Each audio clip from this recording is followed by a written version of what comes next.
Hey, Queen, I'm testing something. Sorry, hold on. Let me try something here.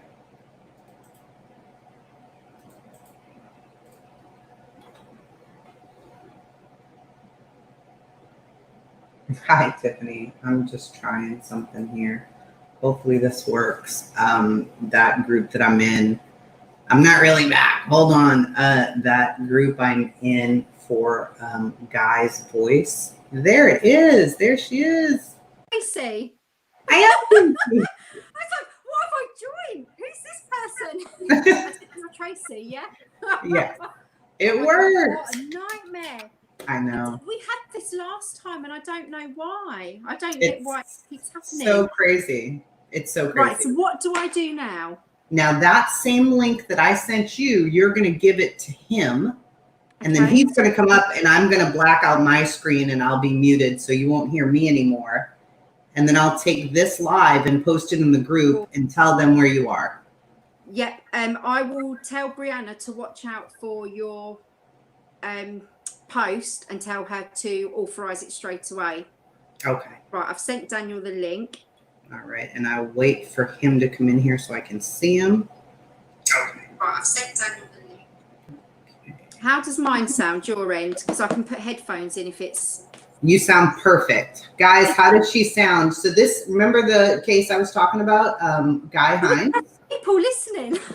Yeah, there are people live. You cannot see them. So that's the other thing, which is weird. I'm going to send you the YouTube link so that what you're going to do on your phone is just turn your volume down on YouTube once I send you this link, and you'll be able to see them asking the questions. Right, I'm doing it through my iPad. Okay, that's fine. Don't touch that. But on your phone, I'm going to send you a link for this live stream. So when people ask questions, you can answer them. Perfect. Okay. Here we go. We're doing all kinds of fun stuff here now. We're just changing things around. I figured it might help. I'm like, that might help. Hold on. Yeah. So here is the link. We can do going forwards as well. But I don't know why we just have these issues. And then last time, he plugged in headphones last time with a lead. And it worked perfectly, but he's left them at work. And I'm like, you got your headphones? He's like, no, they're at work. I'm like... And it kept freezing. I'm like, oh, no, this is terrible. What's happening here? Right, so that link that you've just sent me. Now you're going to turn the volume down on your phone. So I'm watching it just for the questions. For the chat. And these are some of my friends in there, so you can see them. I've told them about Guy's story already. People on already. Hi, everyone. So this is Jodie, guys. They say, tell her we are supporting her and him. All right, so Daniel's in the back. Oh, there he is. Let's see if I can add Daniel. Hey, Daniel. Hello there. Oh, I'm Tracy. Tracy, nice to meet you. Nice to meet you too. Okay. You sound great. You sound perfect. Okay, right. So now I'm going to send this link to the group.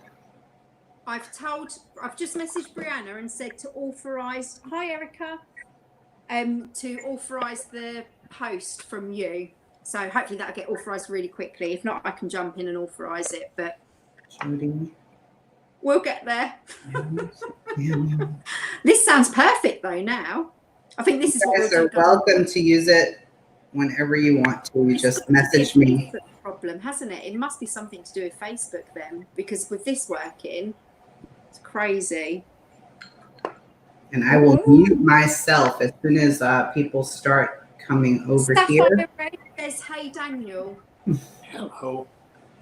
Like Set up the some shirt. names here now. Oh, thanks. Thank I'm a you. Bostonian who lives in North Carolina, but Oh, well, I'm living in Florida, but I'm from East Bridgewater, Mass. no way, really? I'm from Dorchester. Ah, nice. We've got Dorchester in England. Ah, see, very different than our Dorchester. So these guys were having a problem on Facebook, guys. So I told Jodie we had a YouTube channel. She's welcome to use it. I told you guys all about Guy's case. They're both working on this case. I'm typing up notes for Jodie to approve so that we can make a video, and we're trying to push it everywhere we can. We tried to watch the documentary, but they struck my channel as soon as I did that.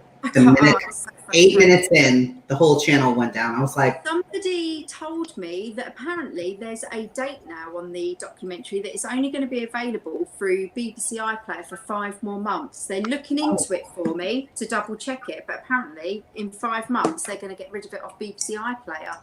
oh, so I'll record it for you. I can record it and send you the video and a Google link. Found that, then that'd be great. That's ridiculous. That's so so ridiculous. Does it tell us on here how many people are watching? Yep, there are 18 right now. It looks like you guys just approved the Post is in approved. there, and then hopefully people will click it and come. Because I don't think my people have questions yet. They don't know enough because we haven't been able to do anything yet. Yeah. Okay, so if you're coming over from Guy's voice group, just leave us a comment to say that you've found the link okay and that you're joining from Guy's voice. That'd be great because I'm following the comments. Fingers crossed they all come across okay. Well, I found it okay. The link worked okay for me, so. And everybody can hear We'll me. just record Daniel talking about loads of stuff and then we'll just post it into the group. Hopefully it works. I think it will if I click this. They're probably looking at the cover photo and it's me looking insane. They're probably like, we're not going over there. Yeah, Sapphire. Sorry, I'm just going to talk about your comment. The documentary extremely hard to watch. Yeah, it was. The first time I watched it, I was like, joined from Guy's voice. Right, people are coming over from Guy's voice. Yay! Hey, Kirsty. Perfect. Yeah, it is really hard to watch. Because the whole way through it, I know that when I watched it, I was like, he'll be found innocent, he'll be found innocent. And then when you get guilty, you're like, okay, how did they get to that then? That's and then from then onwards, that got me involved in it. Very gut-wrenching, yeah. It is. And then when you look into the case and you find out all the extra stuff that goes with it, don't you, Daniel? Oh, yeah. There's plenty Even there. more so. And plenty missing. Yeah. Then you're like, okay, even more now, how did they find him guilty? But that's hopefully what we'll be able to talk about in this live video. If need be, me and Daniel will just chat about the case loads and loads. Joanna says hello. I'm just not sure how many people are coming over from Guy's Voice. How many are over here now, Tracy? Denise Khan is in. I'm on the Facebook and here. There's 25 here now, and it says I'm on the YouTube, but I can't comment. I wonder why she can't comment. Do they need to be signed in? If anyone's having problems commenting, they can send me a private message. She's there. Denise is here now. She said we're good. Okay. Oh, yeah, perfect. Oh, hi, Denise. The sound is perfect on here. Buffalo, New York here. The problem is everyone's got different YouTube names to their Facebook names. So some of these could be from the group, and I'm like, wouldn't recognize the names. Yeah, if you guys are coming over from Guy's Voice, just comment so that Jodie knows who you are. Okay. It's good to know how many people are coming over.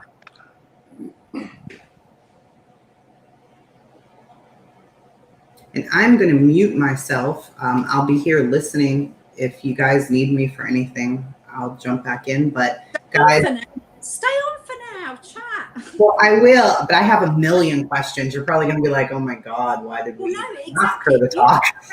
If you've got questions, because you're wanting to make this YouTube video, then if you've got questions, ask them now, because we can do that now. If you've Okay. got something you want answered, we can do that now. And then as people are joining, Okay.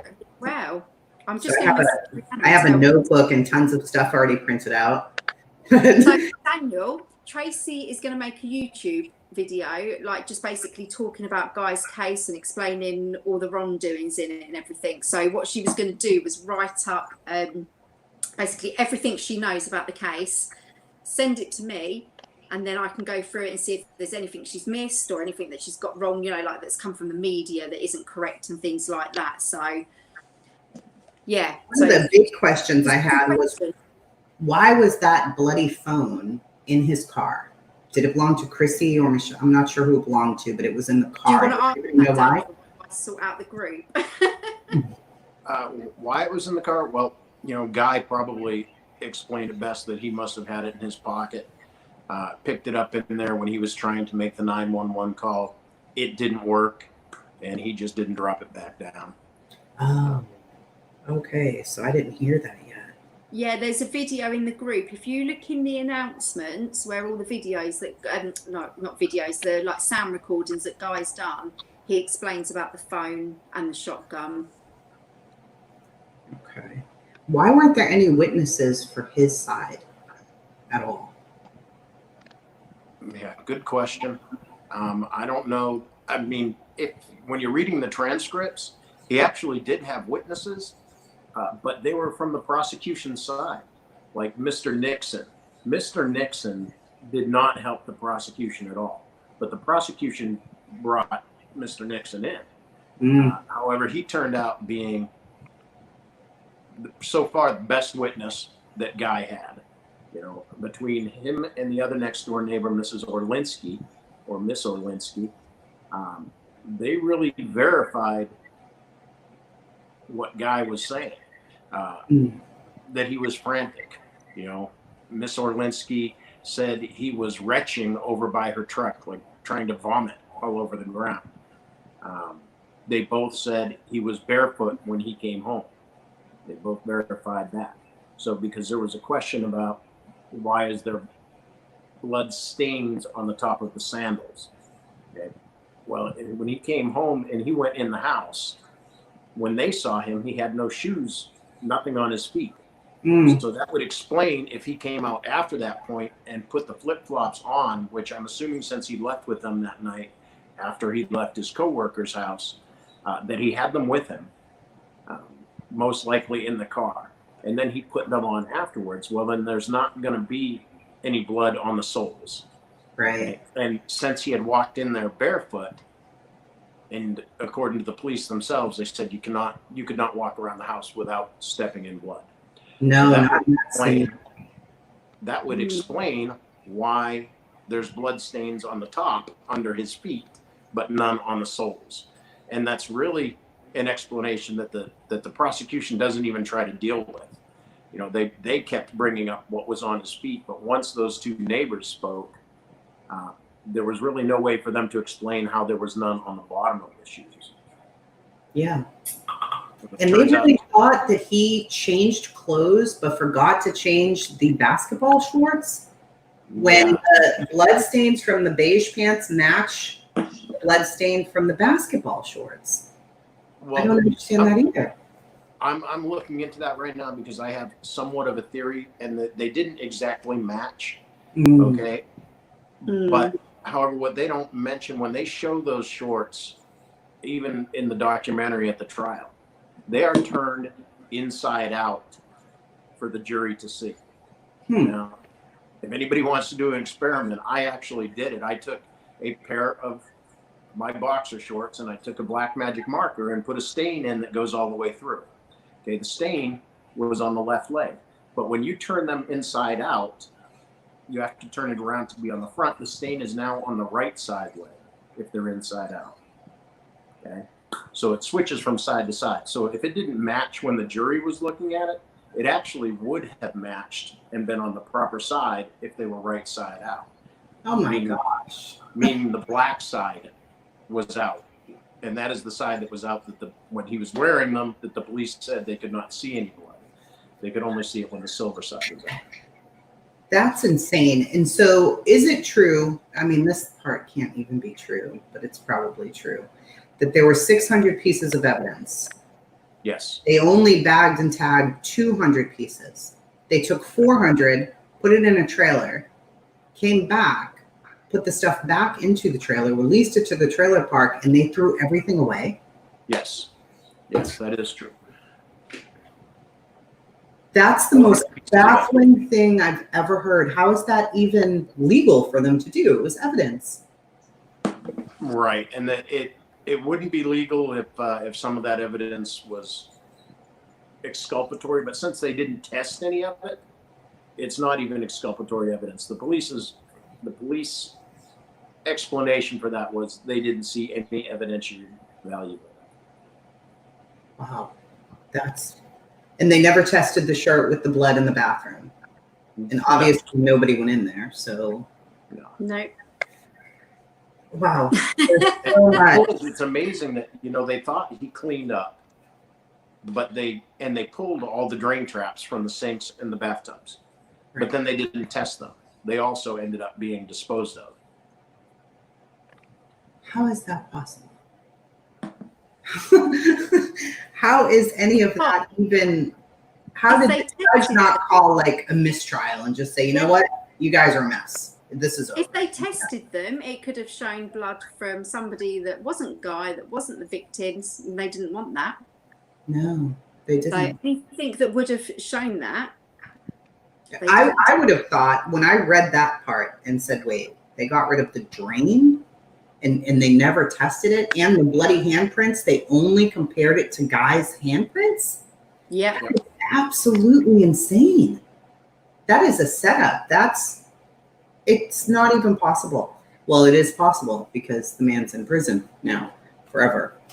I've never heard. How many people have you guys contacted to just push this story out there? Because I've never even heard. I mean, The Making of a Murderer, that was fascinating, but you almost feel like he could be guilty. But this, no.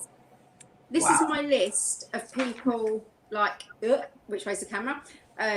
Like celebrities and things like that, people that do help with wrongful convictions and things. That's the list of the people that I'm contacting, sending Guy's letter that he wrote, like a cover letter that just kind of introduces himself, the eye report that was written, and the Michael Knox forensic investigation report. And I'm just trying to send them out to as many people as possible. That man's style, the way that he spoke, the little piece that's in the documentary, he was so good. And so good that it would have taken 3, maybe 5 people, probably 5, to kill 8 people in a 980 square foot place. How did nobody wake up? Nobody fought. Nobody attacked him. He wasn't covered in blood. He had no scratches. He had no bruising. I mean, only one of them was sleeping, which was Guy Senior. Only one of them, the evidence shows, was attacked and killed while they were sleeping. And there's evidence of others fighting back, moving around the room, all sorts. Yet he comes out of it with not a mark on him, not a bruise, not a scratch. His hands are fine. Daniel can talk more about that. That's unbelievable. You think it's like a story that you guys made up. Like this Daniel and Jodie, they just made this whole story up. It can't even be real until you realize, no, this is real, and it probably happens way more often than we think. Guy's words were, what was it? He said it was a prosecution's fairy tale, was Guy's words. And I've been reading about that. Jackie. It really is a fairy tale. And I mean, when you watch a true crime story on TV, they go into so much of what they can't possibly know, and then the killer went to the kitchen sink and got a knife out of the drawer, that type I'll be right back. My dogs are barking. I know that feeling. But yeah, it is not It's only on theory. When you look at a true crime story and you're like, well, they can't possibly know that. That's exactly how the prosecution works. They can't possibly know what went on. So they make up a script and they put it out there. About the cookie jar and... Yeah, the cookie jar. You know, when he said that, I was like, okay, but where's the cookie crumbs on Guy? There's nothing there. Yeah, exactly. Yes, exactly. And both witnesses, both of the neighbors that testified that not only was he barefoot, they also testified that he had no blood on him when he first came home. Okay. No blood in the car. Zero. Nothing when it was tested. You know, so the idea I that... like the way you put that about where, you know, he says about the cookie jar and everything. You know, the kids sat there with the cookie crumbs. Where were the cookie crumbs on Guy? Exactly. There were no cookie crumbs on him. Exactly. Right, I'm still trying to get people to find their way over. They're doing it. They're making it over. Kirsty's put cookie cutter and made it to fit Guy how they wanted it to. Yeah, exactly. Everything should have been tested and he should have got a new trial on that fact alone. Yeah, because they didn't test everything. Yeah, definitely. They tested very little by comparison. They tested 1/3 of the evidence that they had. Right, if anyone's watching and can't comment, you need to make sure you're signed into YouTube to be able to comment. I've had a few people say, if you're watching and can't comment, you need to sign in to be able to comment. So if anyone's trying to comment and can't, make sure you're signed in. The group, if you guys want to join, is Chasing Truth. Is that you? Yeah, I'm just giving them the group in case they want to join and learn more. Perfect. Yeah, because there seems to be a few people on here that are not in Guy's voice, so that's great. Daniel, do you want to talk a bit about what we was talking about earlier with like everything that's going on at the moment and how that can affect trials and things like that? Sure. With the George Floyd thing that's going on right now, you know, for years since I started doing this, for 6 years, the only way to stop, or at least the biggest impact you can have on wrongful convictions, is to overturn the Supreme Court's ruling giving prosecutors and police officers qualified immunity, which they received. I think prosecutors received it in 1976 and police officers in 1982, which allows them absolute immunity from civil suits unless it can be 100% proven that they violated civil rights. Okay, so this case with George Floyd, they would have a tough time proving that it was an intentional violation of his civil rights, even though it was murder. I mean, let's face it.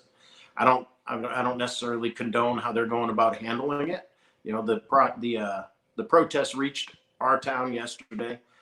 They're expected to be a half mile from my work this evening. And we had one officer stabbed in the neck yesterday. So, but it is forcing the Supreme Court is saying, okay, it's time to take a second look at qualified immunity.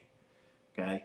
And they already have been looking at it for the prosecution side. I believe 3 weeks ago, it was at the Supreme Court level where they were looking at it there, because it's time for them to lose the qualified immunity. They shouldn't have any protection.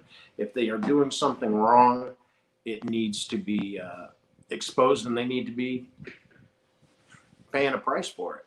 I always refer to the one of the exonerees' name is Michael Morton, and he is from Texas, and he spent 25 years of a life sentence in prison for murdering his wife. Meanwhile, the prosecution had an interview from his son, who was at the house when his wife was murdered, telling them Dad wasn't here. Daddy was not here. It was the monster with the red hands. Okay. And they had DNA evidence. When the prosecution had to appear in court for withholding that evidence, Brady violations, they ended up getting, that prosecutor, his name was Ken Anderson, ended up getting a 10-day jail sentence for that. And of the 10 days, he only served 4 before they released him for good behavior. And this so he cost 25 years. Yeah, he cost somebody 25 years of his life and received what boiled down to 4 days in jail for it. He also had his license suspended as an attorney, and he was a judge at the time, but it was only a suspension for 5 years. And that was because he fell back on qualified immunity. I did this while in the duties of my job, which is protected by the Supreme Court ruling of 1976. Wow. I didn't even know about that. That's unbelievable. I didn't even know they had that kind of protection. Oh, they do. they do, and they fall back on it all the time. Wow. Unbelievable. Now, he appealed, right? He was trying to appeal, and in February they denied it, or what was that about in February? No, it was a motion for retrial. Retrial. Okay? Right, and it's crazy to me that it took them that long, but like I said in my post or in my comment, I'm kind of thankful that it took them that long. Normally, a motion for retrial is filed within days of the trial. Okay, it's automatic, and it's automatically denied pretty much. Judges tend to just deny them right away. They don't want it to look, for them to accept it and say, okay, we're going to have a retrial, is like them admitting that they sat idly by and watched something wrong happen in their courtroom. So they immediately deny it. This one, taking as long as it did to deny, I don't know why it took so long, but like I said, I'm kind of grateful that it did. So his appeal is in the works right now, as far as we know, but we don't know if anything's been done on it. Guy is sending a letter to his attorney today. Well, he's written it today to send to his attorney tomorrow to tell him that he's not to file the appeal because he's not getting any contact from his attorney. He's written to him a lot of times now and he's getting nothing back from him, and he doesn't want the appeal filed without everything that Daniel's found being added to it.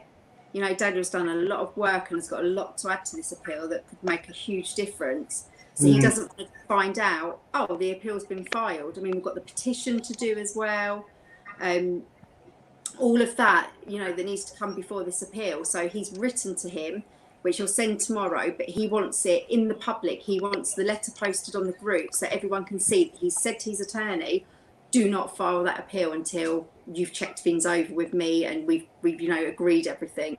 So if his attorney does file the appeal, then he's at least, you know, publicly said, I've told him not to file it. Now, why isn't his attorney getting back to him? Does anybody know? The public defender, so they're very overworked. You can talk about that a bit more, Daniel, can't you, about public defenders? Oh, yeah. I don't know exactly how it is in Georgia, but I know in Jacksonville, Florida, I think each public defender is averaging 360 cases a piece. So that never stops. That rotates. They lose 2, they pick up 2. They lose 5, they pick up 5. Unbelievable. Yeah. I've got a question. Really, sure. I've got a question from somebody. So Mark wants to know, so he said, is the appeal for a retrial always for a retrial, or can you file to have a verdict overturned due to gross negligence? Yeah, you can. There's different reasons for filing the appeal. What comes out of it, you're not like necessarily shooting for a retrial. You would like to see them just overturn the verdict altogether, and that's kind of what we're hoping for here on by filing the weight of the evidence just does not support a guilty verdict, and that's a fact. I mean, there is no evidence. The prosecutor said it himself. They don't have anything that directly puts Guy at the scene of the murders during the crime. It's all circumstantial, yeah. Yeah, so that's what I'm hoping. If it's not this attorney, somewhere down the line, we get him an attorney that will use the weight of evidence as his fight. Well, one thing, it requires it's the Supreme Court judges in Georgia, not appellate judges, but it requires them to go through the whole case and look at every bit of evidence. And really, it's really the best one. It's the best one to go with, definitely in this case, because of the lack of evidence. Some of it intentional lack of evidence. Is there anywhere to find the transcript of the trial anywhere?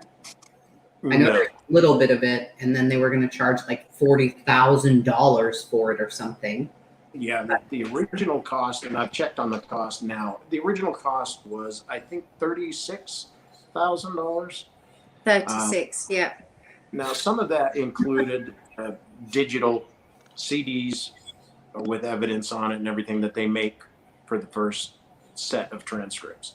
So after that, you're not buying a full set. And I think, and Jodie can correct me if I'm wrong, but I think the price right now on it is $22,000, which is still way too much. And that price is not set originally by the court. It is on the invoice, it is the transcriber that charges that $36,000. Okay? And that same person that transcribed also did the CDs with the evidence on it and everything else. And Judge Scarlett signed off on it. So, well, that's what I read. Is she said she wanted it to be open to the public, that it needed to be open, and obviously the documentary had a lot of the trial in it, so the trial was recorded. So why isn't there any public footage of this anywhere? I've searched, I've done date searches, I've tried everything. It's not there. They're hiding it. Yeah, hidden. Yeah, without a doubt.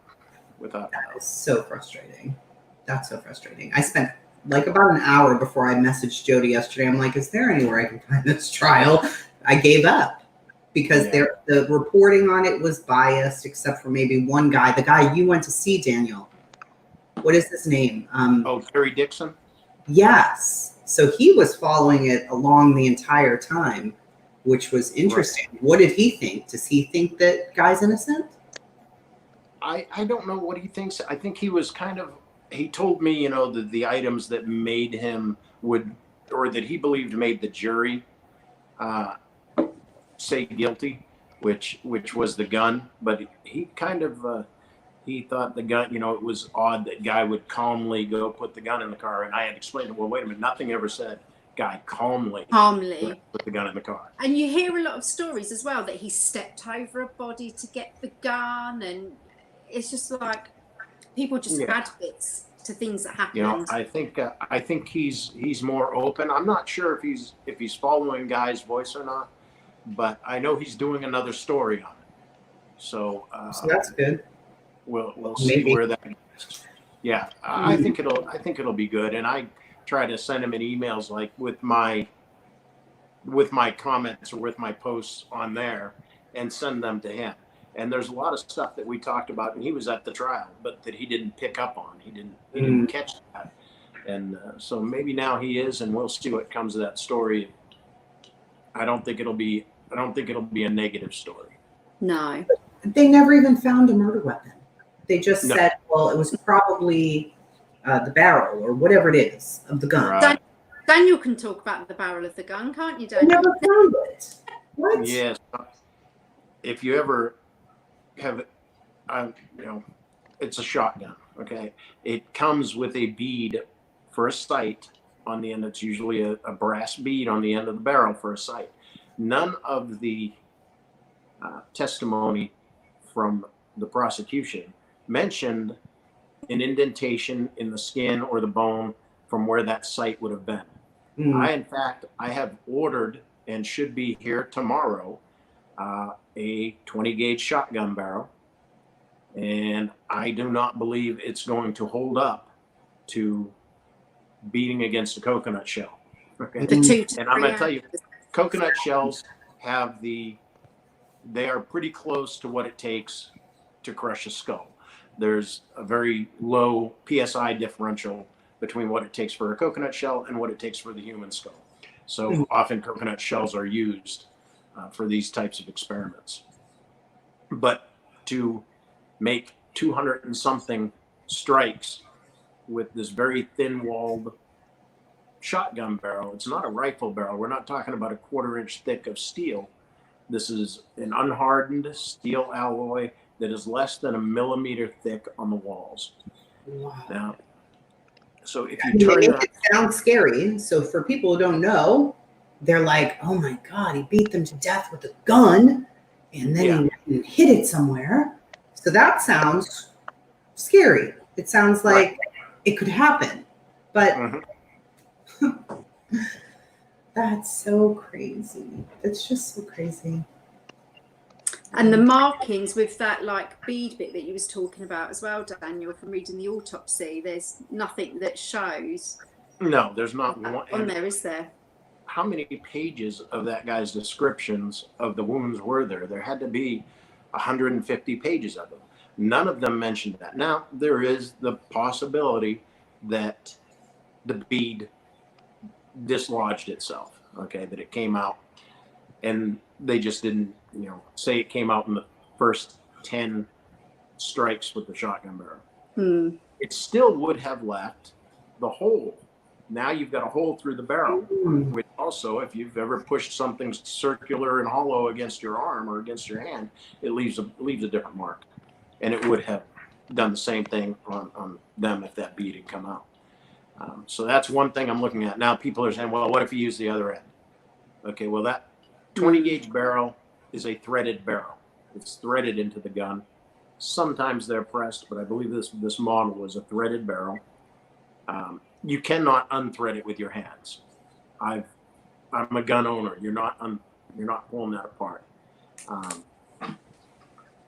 The other thing is, I believe in the photo of that stock, the gun stock that was left, the entire action is missing. Correct me if I'm wrong. The action meaning the trigger is not there. Right. I saw that. Now, if he had turned around and used that end, there definitely would have been different marks. It's not round, it's square. Okay, it has squared edges on it. Those cuts, those injuries would have been totally different than the ones that were described by the forensic expert. And wouldn't there be matter all over it? I mean, skin and bone and all over the butt of that gun, if that's what he had used? Well, I believe that what they're saying is that it was broken first and then the barrel was used. Or the gun was used one time to hit someone or very few times and then the barrel came apart.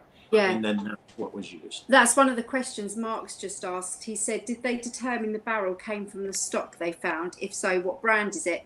Well, actually, they never even found the barrel of the gun. It's never turned up. That's just what they're saying was used. Yet a week later, a pair of homemade nunchucks were found with blood and hair on them. They were, the lady that found them, they were found right near the trailer.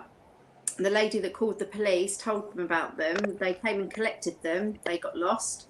A year later, a hammer was found under the steps of the trailer when it was being moved. She did the same, called the police. They got lost again once they'd been handed over to the police. So at the moment, the only weapon is this mystery barrel of the gun that's gone missing, and then the nunchucks and the hammer that has actually been seen with blood and hair on it that has disappeared somewhere. And we do know that even though, in the beginning of the trial, they discussed the nunchucks, the police said they never existed, that nothing never happened. We never heard from this woman, but she calls the police a lot. She just tries to get attention. They knew nothing about the nunchucks, did they? And then found the recording of it. Yes, then the defense found the police recording that said, yes, we want those items. And after that, nobody knows what happened to them. It's inexcusable. How is that? And that's another thing, guys. So they weren't shot, okay? Yeah. So there's a guy, right? He lives in this house, so of course his DNA is going to be there. Then, which makes they're like, there's nobody in any county whose DNA was here except for his. Well, he lives in the house. I would think it would be there, maybe, allegedly. But they're like, how did he know they were beat to death?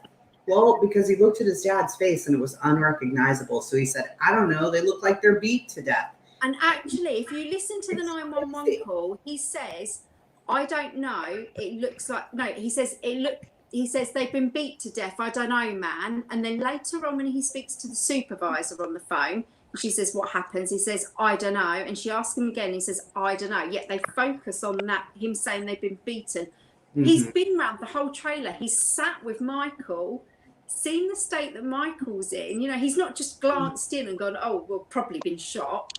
He's been to each and every person in there. He's seen what his dad looks like, and he's guessing, looks like they've been beat. I don't know, but that, that they focus on that one word, beat.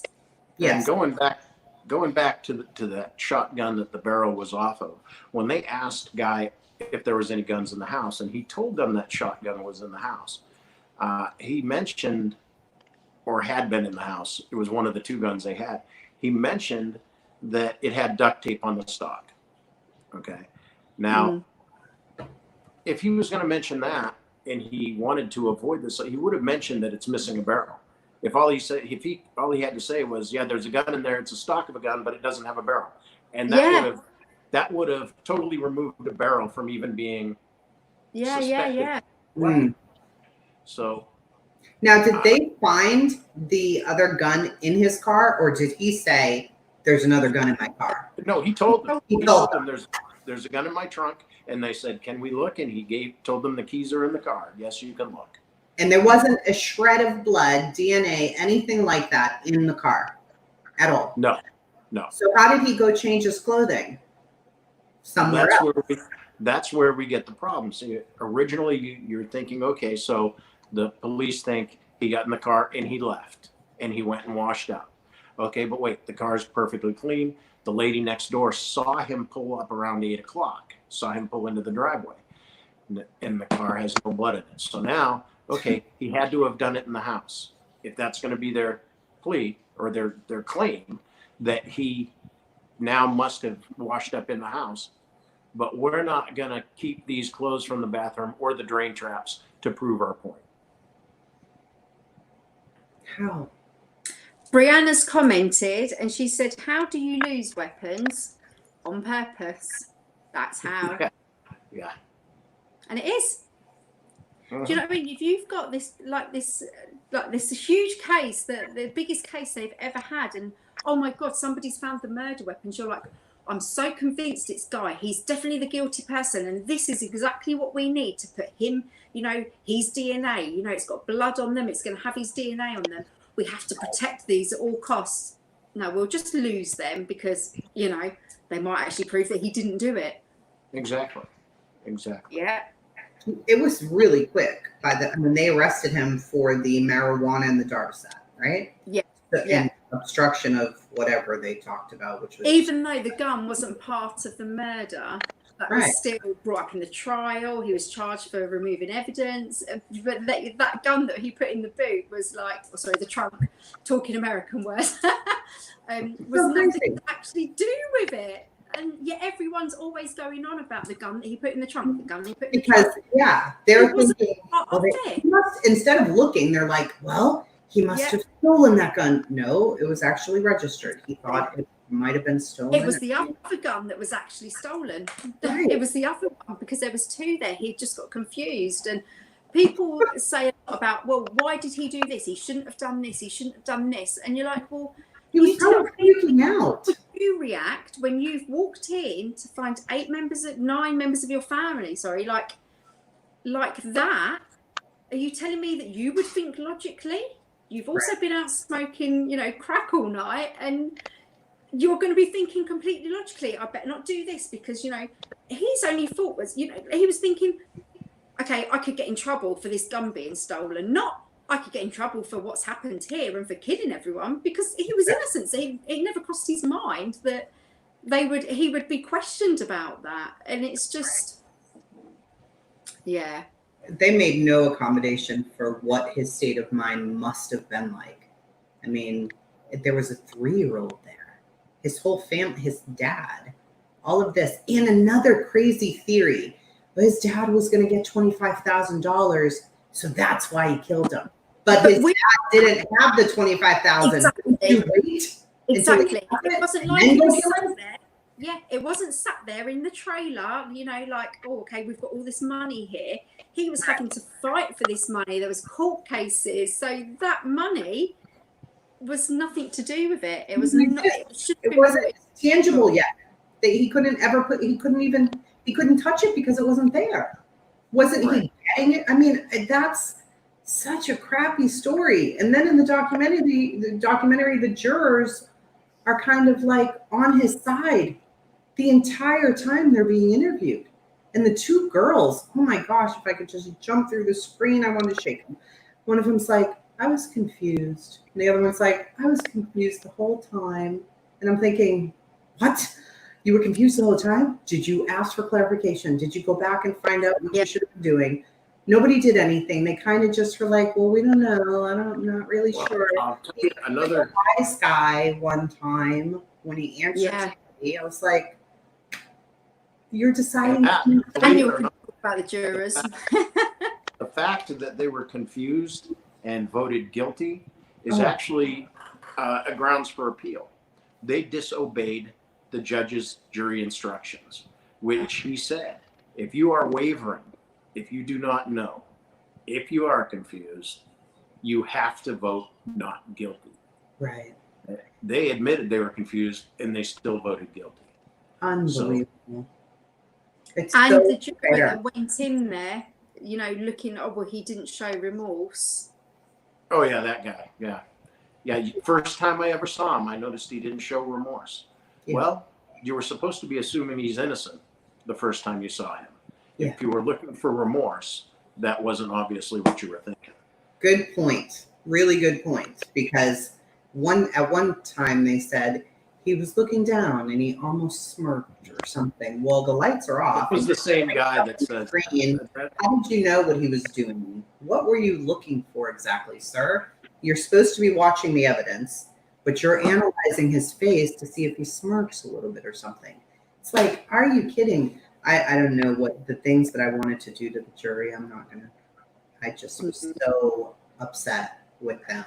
And then it was 9-3 and I'm like, yes. But I'm thinking they're not going to have a group if they found this guy innocent. You know, this is terrible. It's going to be guilty. But then they never explain why. They never say why they found him guilty. For what reason? What good evidence did you have? None. There was not a trace of evidence against this man. I could see if there was a tiny bit, like, you know, we tested under his nails and there was DNA from his dad or from Michael or something. I was waiting for, like, they're going to have something on this guy. There wasn't one thing, not one thing that I could find. That is unbelievable. I don't know. The older guy had him guilty from the first moment, period, end of story. Yeah, I agree. You're right. Yeah, he was probably advised not to show any emotion. And you've got to think as well, this is 4 years later. You know, it's not like a couple of months later. And had he have shown emotion, they would have, you know, that was wrong. If he didn't show emotion, that was wrong. Whatever he did would have been why they would have said he's crying because he feels so guilty about what he did. So, but I liked the defender, his lawyer asking the expert, have you ever seen a case like this ever? Where one person beat, you know, and he was like, never. I haven't. Well, no, of course you haven't, because nobody could do this, because this is impossible. Daniel, do you want to talk about, like, you know, the post you did about all the evidence that was removed? Do you want to explain a bit more about that? Well, we touched on it a little bit already. You know, it's bewildering that you collect 600 pieces. Okay. And the parts that I put out there of the transcript, those pages concerning the evidence, that clearly shows that they had chosen guy, he's going to be the guilty one. And now we are going to try to build evidence against him. Even if it is so ridiculous as we're going to throw all the bloody evidence in the bathtub. And then when we take them out, we will test the tub for blood. And that's what they did. That's exactly what they did. They put the blood there and then tested for it and then tried to insinuate that blood was there because guy cleaned up there. Well, that blood was there because you put, you know, if you split it between the two bathrooms, you put 300 pieces of bloody evidence in the tub. The document is another thing, you know, and I believe it was in the opening arguments that Johnson, the prosecutor Johnson, made the claim that that piece of paper, that document with Guy's bloody handprint on it, was found in a drawer. Okay. And that turned out to be unverified. It wasn't, nobody knew where it was found. Okay. And when you talk about conversational rules, there's certain things that you remember most out of a conversation. One is the start of the conversation. Whatever it was that interested you, you attached yourself to that conversation because of the opening. Okay. And then the last part of the conversation. Everybody remembers the last thing that was said to them in a conversation. Unfortunately, we give both positions to the prosecution. The prosecution gets to make his opening arguments first, and then he will also make his closing arguments first, and then the defense will be allowed to make their closing arguments, but then the prosecutor is allowed to give a rebuttal to the defense, and then that's where it ends. So the prosecution's getting the first and last word. And those are the two most memorable parts of the conversation. And unfortunately, that's what the jury often attaches themselves to, is the first and last. During the appeal, that's a little bit different with the appeal brief. It's like the only time that the defense will have the last word is during this brief. They'll fill out an appeal brief saying why they believe the appeal should be granted. The prosecution will be allowed a response, and then the defense will be allowed a response, and they'll get the last word. There's no telling how long this thing could take. I know my first case in 2014, I had 6 requests for extensions from the prosecution. Okay, they had 1, but they wanted to extend the amount of time that they were given to respond 6 times. And after the second time, the judge had said, listen, I'm not going to allow any more extensions. But then he allowed them 4 more. So they're definitely... Just where we were talking about some of the questions people were asking about Guy not showing any emotion. I'm just chatting to Guy's grandma, Jean, because I asked her the question about like how quickly did Guy ask for a lawyer. She's going to check, when he actually asked for it. She said he had Harrison pretty quickly for the first charges. But then she said, I've checked with her that it's okay to share this. She said, they said he didn't show emotion. Then one reporter said that his grandmother didn't either.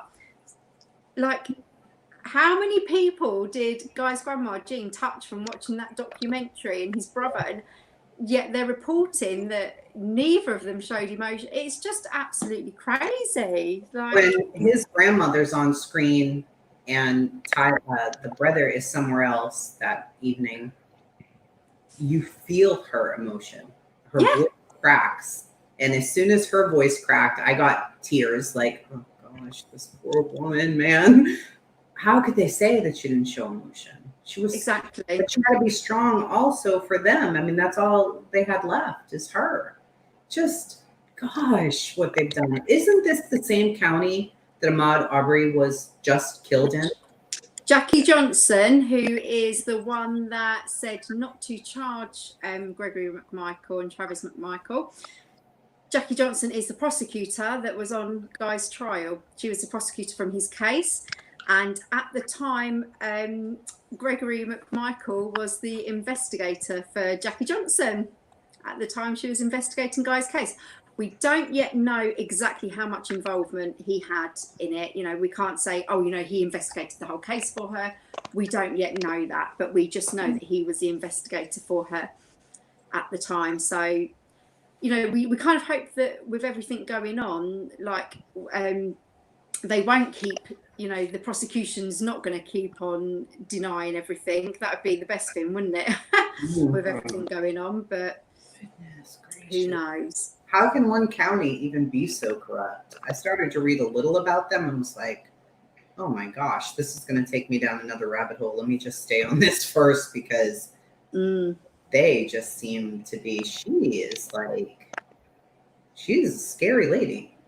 Maybe they're just scared of her or something. I don't know. But it didn't seem like like Daniel, how, like, with everything that's like going on with Jackie Johnson and John B. Johnson, everything in the news at the moment, like, how can that have an impact on Guy's case? I don't know what'll happen with as far as Guy's case. I hope it straightens things out in that county. We've had the same thing. In fact, in 2016, there was a judge here that was over one of my cases. And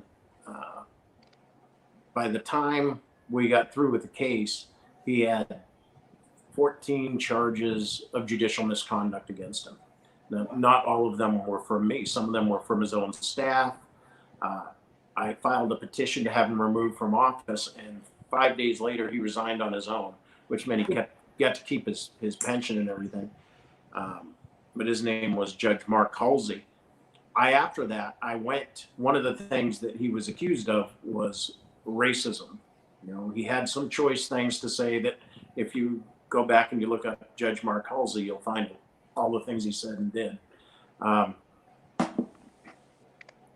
His son and daughter-in-law both worked for the prosecutor's office when I had that case, and that was the beginning of my dislike for the guy. But anyway, after he resigned, I went to the new DA, Melissa Nelson, who is a great DA. I went and campaigned for her. And immediately after she came into the state of Florida, she started Florida's first conviction integrity unit up here. So I went to her and I asked her, I was like, okay, Melissa, now you've got Judge Halsey is out. Okay. The Judicial Commission determined there was not enough evidence against him to oust him from office. Judicial Commission that his father founded. So that was kind of ironic. What are you going to do now about the cases that he handled that were of either females, homosexuals, or African Americans, the people that he was reportedly biased against? What do you do with them? And she said, we're not going to do anything with them. She said, but they are all being invited to turn in their claims to the new conviction integrity unit. That's understandable because the guy had probably been in there 15, 20 years and handled a lot of cases. So it'd be tough to go back and look at all of them. But if somebody had a legitimate claim, they could go ahead and file. Do you know if anybody did, and were they successful? I'm not sure if any of them were successful at this time. I think they've had 8 cases that they have reversed. The first 2 big ones, those guys, it was a uncle and his nephew that were in prison for 39 years. And that was the first one that they overturned that made it public. And then the state didn't want to give those guys any money. They ended up giving, I believe, the nephew some money, a couple of $1 million. But they didn't want to pay the uncle because he had been in trouble with the law before. It didn't take long for public outrage to change their mind. I think it was one night they changed their mind and they paid him too. But that was under her new conviction integrity unit. I don't know how many, other than I believe there was 7 or 8 that they reported that they've overturned. Unreal. I've got a question. Sapphire said, is there any history with him with like the judicial system or the police? No, there was something minor when he was at school, like nothing major. It was just something minor. But as an adult, no. And his Aunt Billy, she's told me as well about like when his Uncle Eric did things like skinning deers and things like that. He was the first one that was like, I can't, I just can't watch this. Anything like that. He was just like, no, not for me, kind of thing. But no, so there was nothing. And then I've got a question from Denise. Says, as in the Damien Eccles case, West Memphis 3, Will the request for an appeal be to the same judge, Scarlett? Their appeal request kept getting denied, but it was going before the original presiding judge.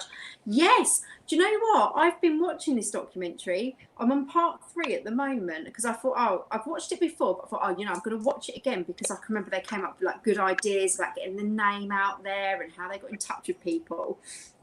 And I actually said to Guy on the phone today, I said, it's really weird because like every appeal that he had within the state was back to the same judge, like whereas Guy's, he had his motion for retrial went to Judge Scarlett, and then going onwards it will be the Supreme Court judges and things like that. With the West Memphis 3, it was the same judge for every single appeal that was within the state. He must have done like 4 appeals, I think it was, where he denied them to the same judge. Is that because of like it's a different place and it's a Georgia thing, or like? Yeah, no, it's just it's a different place. It's each state can have their own laws regarding the state courts or their own way they do things. In Florida, we have our appellate courts. 3 judges will handle the appeals. They are, and we set them to the farthest away appellate courts from us. So we're in the 4th district, and our appeals are held by the 1st district. And that is to try to keep any chance of any impropriety. Okay, nobody can say, well, the judge that's doing the appeal is a friend with the judge that tried the case. So here we keep them separate. And the in Georgia, it's the same way. That's why it's going to the Supreme Court judge. Yeah. I wondered about that too. I'm getting through the documents and I'm like, wait a minute. Where'd Judge Scarlett go? She's gone. I like that. Yeah, because he had, the original judge, didn't he? Lisa said, this is a good one for you, Daniel. How did the prosecution come up with the conclusion that she's put Daniel, but I think she means Guy. So how did the prosecution come up with the conclusion that Guy could have murdered all them people alone? So, when everyone's kind of saying, how can one person do it? How did the prosecution convince the jury that it was him and him alone? Yeah, that's amazing. And I can't even explain how they convinced the jury. I can't. I cannot grasp the lack of critical thinking that must have been on that jury. Now, I will give them some credit for being confused at times, but they should have tried to work that out and get rid of that confusion, because there definitely was some confusing moments in there that even reading it in front of me, I had to go back. And part of that was Hamilton often forgot which piece of paper he was after out of his file, which exhibit he had handed the witness. And definitely a lot of that had to do with the prosecutor. I think in the documentary they said they listened for 2 days just on the injuries. Yeah. And you're really unnecessary, to keep going over with one person, the same person, to go over the identical injuries in different areas 30 or 40 times. Yeah, I agree. So if they were expecting the jury to sit there and absorb that, I don't think anybody could sit there and absorb that and keep track of what he was saying. And they probably shut their brain down during that and just put it aside. Yeah. Yeah, there's no way that jury sat there and took in every single piece of information that both the prosecution and the defense put to them, and then made a reasonable decision and went, okay, well, this is what they've said, this is what they've said, this is what we think. No, there's no way they took in every single piece of information, not a chance. Because they went in there with the idea. I'd like to find one of them, just one of those jurors that is open-minded, and then say, okay, now here's the transcripts. Okay, read them and tell me. What do you remember? Yeah, would you still think him guilty after you're reading the transcripts? Yeah. Because, I think I posted about that. I don't think juries should even have trials should even have a jury. The jury should be given the transcripts after the trial is over. And let's take out the emotion factor. Let's take out somebody thinking this is how this person should have looked. This person wasn't acting. This person didn't show remorse. Just hand them the transcripts and not have the trial. Here, actually. Yeah, not have the jury in the room. Yeah, they took a lot of time just analyzing his face and his movements or not, which is and irrelevant. that's often. I watched a trial, or I watched it was in a documentary where the only piece of evidence was some smudges on a bathtub. The wife had drowned in the bathtub. I remember this one. Okay, and afterwards they're talking to one of the jurors, and they say, "Okay, you convicted. What we want to know is how big of a role on a scale of 1 to 10 did the evidence play?" And he said a 1, the lowest it could have been. And then they said, "Okay, and how much weight did you put on his demeanor?" And he said 8. I did not think he acted the way that somebody should be acting after his wife's death. But it was 2 years after his wife's death. Yeah. It wasn't like she died yesterday, and you should expect. But whether it's 2 minutes, 2 weeks, 2 months, 2 years, unless that's you that's in that position, how can you say that's not how that person should be acting? Right. With Guy, you had shock, you had trauma, you had the fact that he'd taken drugs, you know, all these things being questioned by the police, everything. Yet all these people can say, well, he shouldn't have acted like this. He shouldn't have done this. You know, he's walked in and found all these people. There's a gun on the floor. I'm sorry, but I think actually if I walked in and saw the same and there was a gun on the floor, I'd also be thinking, you know, is this person that's done this still in here? There's a gun on the floor. Could that be my protection as well? Do you know what I mean? That's what I would be thinking. That's not what Guy was thinking. But nobody can say what you should have been thinking in that moment because you wasn't there. You wasn't under the same conditions or anything like that. And amazingly, you know, the cops that they had on the witness stand said it at least 100 times. Everybody reacts differently. But the jury all expected him to be one way, you know, and the way that they new to their life. This story's new to them, so they're over here like, oh my gosh, and he's just sitting there like, oh my god, these guys could convict me to death here. Yeah, I'm sorry, but there's let me not move up. I don't want to look up at them. I do want to look down. You know, I don't want to be looking up and reacting because they're going to be picking up on what facial expressions I pull when I see these pictures. So he looks down, and then that's wrong. Like right. Okay, so I've got a question from Denise.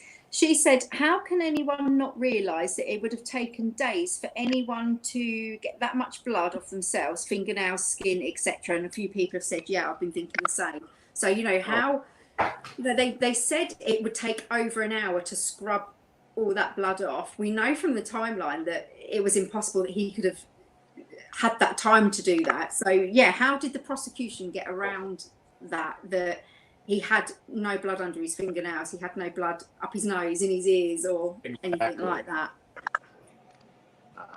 Yeah, that's another question. They didn't even try to answer that, and you have to think about it that way. I mean, it is going to be up his nose. I know you don't realize that. You don't think, oh, you know, there's going to be blood particles up his nose, but with a beating like that, you are going to have, you know, what people call pink mist when it's a gunfire. And it's the same way in beatings. And it's going to be up your nose just like if you were in a, you know, working on drywall, sheetrock and stuff, or you're a baker. You end up with that stuff everywhere. And it would have been on him too.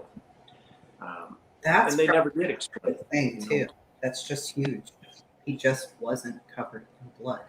That's right. It should have been, that's it, that's all. There's no more to this whole story. Let's go find the killer. It couldn't be this dude here because the neighbor saw him drive up. The neighbor sees him run out. She's not credible now, so forget about her. Never mind. She's just a liar, I guess. So we're going to imagine he just went, changed all these clothes, but didn't get a speck of blood in the car because he's a magician. Right. Do that. How would they come up with all of these I don't understand any of this. It's the most frustrating thing maybe I've ever heard. It's just And there have to be so many cases like this. This could not be the only unique one. It's shocking. And you know, this boils down to a lot of official misconduct. You know, for them to say, for the police to take the stand and say they had 70 sheets of leads that people called in and said this, they're required to check them all. They're required to check all leads. Yet they did not have a record of a single one ever being checked. So their response when they asked, why don't you have a record? Oh, because we know they were, because that's how we do things.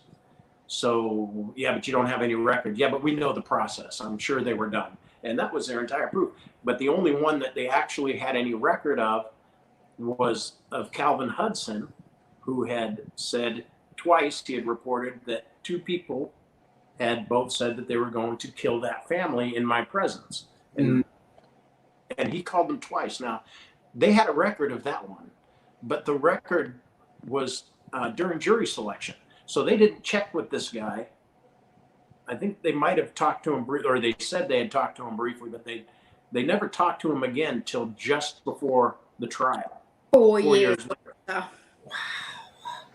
And only because the defense had gone and talked to that guy and they found out. So then they were like, oh, well, we better go talk to him then. And they sent somebody out to speak to him. But yeah, it's 4 years later. And then they're like, yeah, we can't find the guys that he mentioned. Well, you know, that was one of the things that struck me was Hamilton asking them, you know, why didn't you talk to Andy Anderson? And they were like, we just didn't have the resources to talk to him. He was one of the people named. And they kept saying, we don't have the resources, we don't have the manpower. And he was like, well, you do realize that Andy Anderson lived in the same trailer park as Guy Hines, right? So your officers are passing his house daily. Yeah. And nobody stops to question him. Nobody stops to talk to him. Okay. Listen, Kim Kardashian, I don't know if you're here, honey, but Kathleen Zellner. No, what have always you set people free from prison. We need you now. Because this is Okay, so David said, it's popped up it now. Did they say how long they'd been dead when the police got there? Can you remember? No. Was it on the autopsy? It wasn't, was it? It was just put that it was between this time and this time, wasn't it? Right. And it's just the placing a time of death is a lot harder than people think it is. For one thing, you know, there's a lot that plays into. I think lividity is a pretty good judgment within hours. Okay, but it's not. They can't really tack it down to this is the hour that they died. You know, and lividity, for anybody that doesn't know, that's when you die and your blood stops pumping, gravity starts pulling your blood towards the earth and it pulls up under the skin and turns it red and purple. And it takes some time to do that. Rigor mortis is another way that they can use, but only to get a general idea. And you just can't peg it down.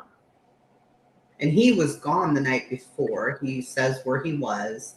And they brought in a witness who was camping nearby saying, no, we never saw him come in. So they think that just destroyed this whole thing. Which is ridiculous.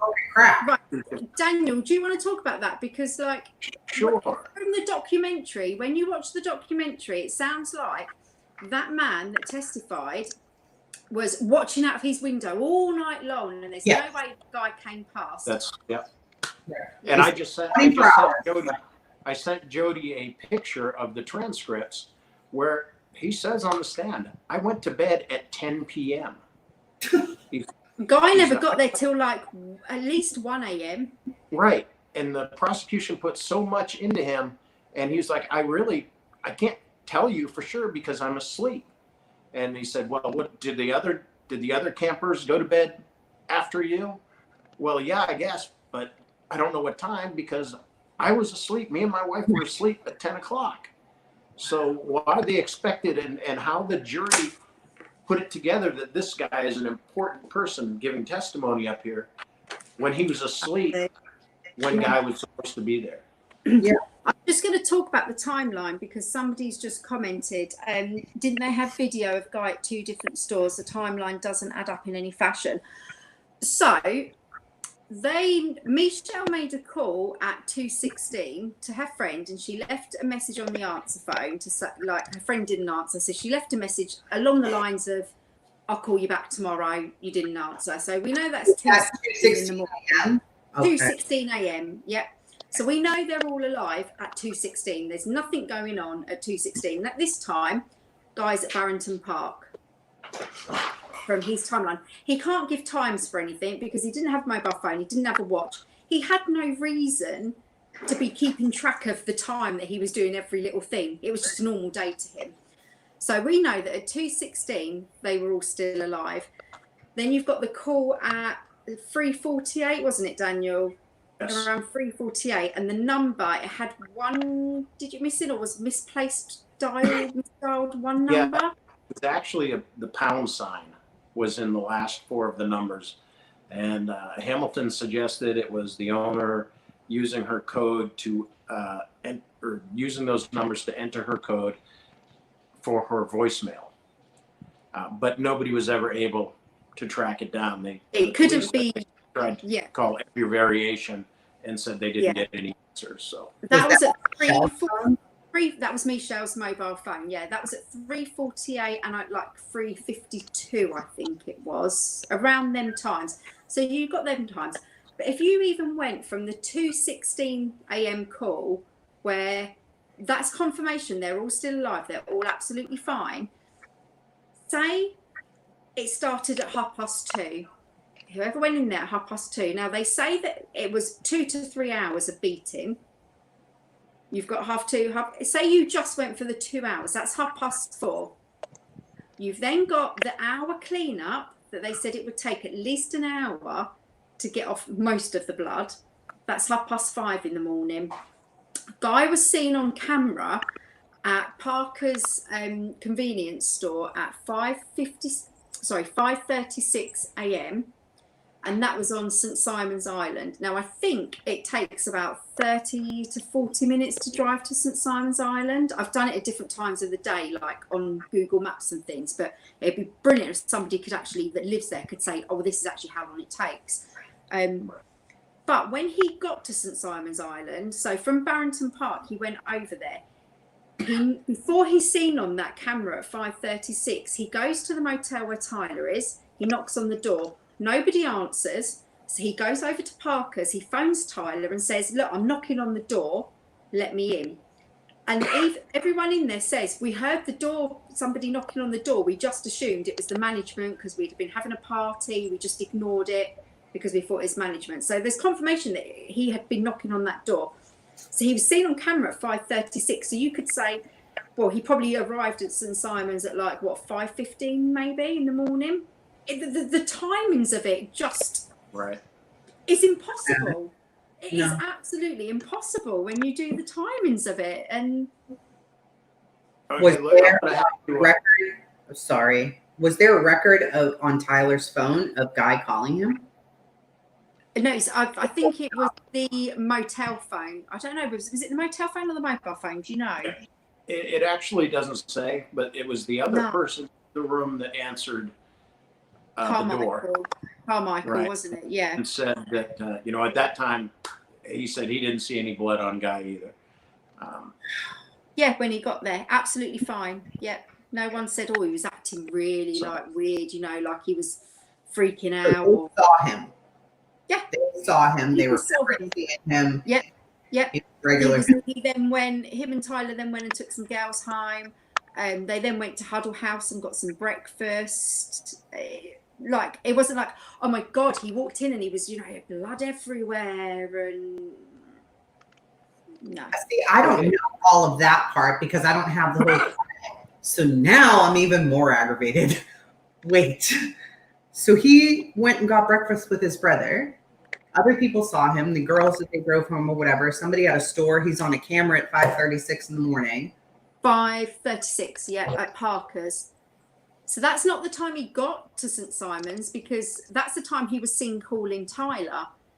But before that, he'd already gone to the motel, knocked on the door, no answer, then had to go to Parker's to call Tyler and say, I've been knocking on the door, let me in. Right. Yeah, the prosecution say he needs an alibi from 12 a.m. until 5:30 a.m. But they know they were alive until 2:16. So what does it matter what he was doing from 12? Right. Right. Hey, I hate to break this up for me. You guys can continue, of course, to go on and get whatever questions you can. But my shift works, or it starts in, I don't know whatever time it is, but I'm going to be on my way to drive here. I know You've got to go to work. Yeah, it's getting pretty close to 5 p.m. Well, anytime you guys want to use the channel, if your Facebook doesn't start working better. Yeah, I think we're going to have to look into something like this. I just as soon skip the Facebook now and we'll just come straight to this if we can. This works so much Totally better. fine. Whatever you want to do, I'll make it available whenever you guys need it. Yeah. Great. Can we add other? If Daniel's leaving, can we add other people onto this? You can add whoever you want. Yeah, Okay, carry on the discussion. Absolutely. Yeah, I'm just thinking. I wonder whether anyone else wants to jump on and talk. Like we've got Brianna, we've got Tyler, we've got Jean. Does Sure. anyone else want to come on and talk? And if anyone knows, I'm just going to read out a couple of these comments. Denise put, to get from New Hope to St Simon's is a little over 30 minutes, which is what I said. And Brianna put, and if anyone knows Tyler, he takes forever to get ready, so I doubt they just jumped in the car and took off. Well, it took a long time to put that bread in the truck, I'll tell you that much. Yeah. Put that bread in there, Tyler. All right. So Daniel can just hang up, can he? And then we can invite other people on if they want to. I can remove them right off. Thank you, Daniel. Okay, Daniel. You're very welcome. You're very welcome. Have a good night at work. Thank you. Good night. Cheers. See you later. Yeah, I don't know if anyone else wants to jump on. If you do, just put it on the group or message me. Anybody? Yeah, Tyler's his brother. How is Brianna in this? Who is Brianna? So Brianna's his sister-in-law. She's a sister-in-law. Yeah. Okay. Yeah. Billy, I don't know if Billy's watching. If anyone wants to jump on, like anyone that knows Guy that wants to jump on and talk, or if anyone wants to come on and ask some questions, anything like that, just pop me a message. Otherwise, if not, then we'll just end it. But I'm just thinking, while we've got the call going, then link here if you guys want to jump in. The link is now on there in the chat. So let's see if anyone wants to jump on and join us. This definitely works better, though. I think we need to look into. It's a good program. It's easy. Yeah. So I can walk you through how to do it if you have a Facebook page already. I can also walk you how to do it on your own. And if I was to remove myself, it would just be you. So now you can see what that looks like. Ah, she's gone. I take it she can add herself back in. So you can also share the screen. So you can share this. See? So now we look like this. So if you want to take people through the group, if you wanted to show them pictures, if you wanted to let them listen to Guy's live streams, any of those things you can easily do from inside of here too, which is pretty cool. That's really good. Tyler's baby mama. I went to Tyler's page and I saw that there was he was holding a little baby. I was like, yeah, she's Hazel. She's 4 months old. Hazel. Where can we? Tyler's baby mama. She's baby mama. I think a bit more than that. Where can we go from here? Denise has put. So, well, you're in the group. So it's just, make sure you're in the group, because anything that we can update you with will always be put into the group. I talk to Guy daily. So if there's anything that he wants to put into the group, then we put it into the group. We're trying to do the voice recordings into the group as well. We just the group is Guy's voice, so as much as possible it's Guy's voice in there. There are other things in there, like links to things that are related to his case and things, but the main thing is that it's a place that he can get his voice out there, because he never had a chance to do that. I did put this message up on the Facebook Live that I was doing before it all crashed, but I spoke to Guy today and he said, can I give him a shout out kind of thing, and just say how excited he was that we was doing this live video. he hopes everyone's got lots of questions and that their questions get answered and things like that.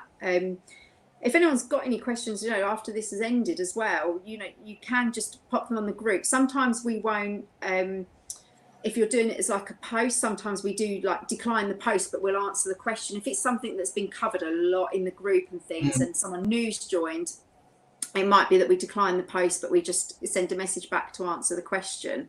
Or if it's something like that's been repeated, then we might decline it. But anything that's up to date, then we will put it into the group Guy's Voice as well. There's a lot going on in the background, so and you're going to be making a video as well, aren't you? I'm gonna try. I'm almost done with my documentation, then I'll send it to you for you to review, and then you can I think my husband and my daughter just I don't know. They might have. My poor husband, I've been telling him all about this case. He's like, come on, that's impossible. I'm like, no, I'm serious. This really happened. And he's just looking at me like, you've got to be crazy. It could not have happened. I'm like, no, it really did happen. Yeah. Oh, not my husband and my daughter. It's my son. Did you close the front door? Yes. Are you sure? Yes. Okay. Yes. All right. Yeah. Denise said you need to reach out to people with connections like HBO, which is what we're doing. I've got like a list of people. I mean, that's like double lists there and there. I did put the post on the group to say like if anyone could suggest anyone that we can reach out to, and asking for people to be like Guy's celebrity researchers, basically, where you can kind of help us out in researching email addresses, telephone numbers, contact details for any of these people that are kind of put a whole great big list in the group. And we had quite a lot of people that commented on them and put the contact details, which saved like a lot of time for us having to find them for each person. Just getting the help with that really, really helped. So even like today, I've sent two from watching the West Memphis documentary. I have messaged the people that did the West Memphis Free Support Group. I've messaged them people. So it was like Brent, Kathy, Burke and Grove. I've sent them a message just because they've been through like all this, trying to get the name out there and things like that. There might be some suggestions that they can give. And I was suggested to contact Jason Flom from the Innocence Project. So I've also sent him a message today. I've messaged Damien Eccles today. Kim Kardashian, third, fourth, fifth time this week. And she's probably gonna be like, who is this lady? But yeah, well, we're all the time. And I'm going to put together like a group thing. I'll put the post up on the group, but where at one time on one day we all like do an Instagram post tagging Kim Kardashian, Kathleen Zellner, all them people at exactly the same time with exactly the same post. And hopefully if like 100 people are doing it, there's a chance that they might go, whoa, hold on, I've got quite a few about this one person. Then and make it Guy's Voice trend on Twitter. If you can get a Twitter storm going. I think we've got like 9 followers on Twitter at the moment. We got to get that out there. Off at the moment. Yeah. The Twitter Guy's Voice isn't taking off. Dr. Phil, Dr. Phil's on the list as well, people to contact. There's a whole big list on there. So let me make sure. Yeah. Twitter followers do I even have? I think that's it then. No one else is joining us, so okay. Done.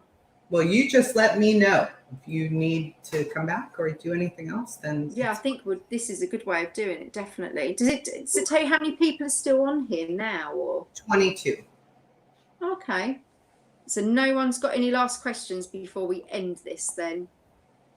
Any last questions? Denise has put she's in. Yeah, anyone with Instagram needs to be in on this. A big mass shout out. Last chance for questions. If not, then we'll end this. And this will be posted in the group. So, if people end up with questions, they can post them in there or whatever. So for the next one, we just need to make sure everyone's got like a YouTube account and they're signed in to be able to ask questions. Yeah. Brianna said, thank you so very much for helping the page. Sure. Tracy.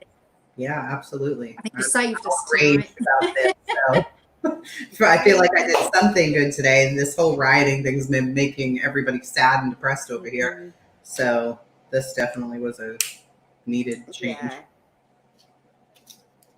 I think that's it then. There's no more questions coming through, so I'm going to do as much research as I can to help. Denise has said, yeah, read up as much as you can, and then any questions you've got, just ask us, and then we can answer them.